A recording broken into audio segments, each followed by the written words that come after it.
මොනවද මේ පනම්පෙති කියන්නේ? අතීතයේ භාවිත වූ මුදල් ලේඛකයක් වූ පනමට මෙහි කොළේ ප්‍රමාණය සමාන වූ නිසා මෙම ලතා විශේෂය පනම්පෙති ලෙසින් හඳුන්වනවා. මේ වැලක් ලෙස වර්ධනය වන දේශීය මීවන විශේෂයකි. ඉතින් මෙය අපි ශාකයක් ලෙස වෙනත් ශාකයක් ආධාරකයක් කරගෙන වර්ධනය වෙනවා. මෙම ශාකය කිඹුල් වැන්න ලෙසත් හඳුන්වනවා. ඊට අමතරව කාසිපෙති ලෙසත් පෙතිපලා ලෙසත් මෙම ශාකය විවිධ පළාත්වල හඳුන්වනු ලබනවා. ඉතින් මෙහි ඖෂධ ගුණයන් බොහොමයි. මේ රෝග ගණනාව සුවපත් කිරීමට ඖෂධ ප්‍රයෝගයක් ලෙස භාවිතා කරනු ලබනවා. මෙය තුන්ද සමනය කරන ශාකයක් වේ.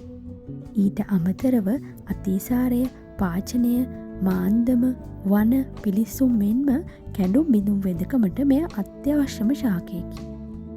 ඒ වගේම අක්ෂි රෝගවලට මෙන්ම විෂ ශරීරගතවීමකදී ඔසු ලෙස භාවිතා කරනු ලබන ශාකයක් ලෙස මෙය හඳුන්වන්න පුළුවන්.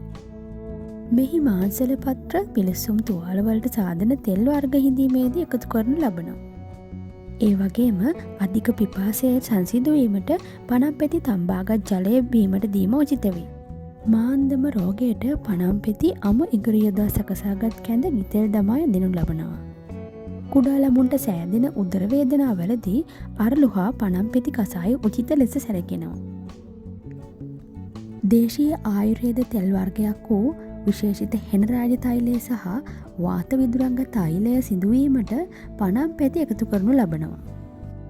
ඉතින් හදිසි තුවාලයක් වුණත් පිලිස්සුම් තුවාලයක් වුණත් ඖෂධයක් ලෙස භාවිතා කරන්න පුළුවන් මෙම වැල් විශේෂය ඔබේ ගෙවත්තෙත් යම් ශාකයක් ආධාර කරගෙන පහසුවෙන් වර්ධනය කරගන්න.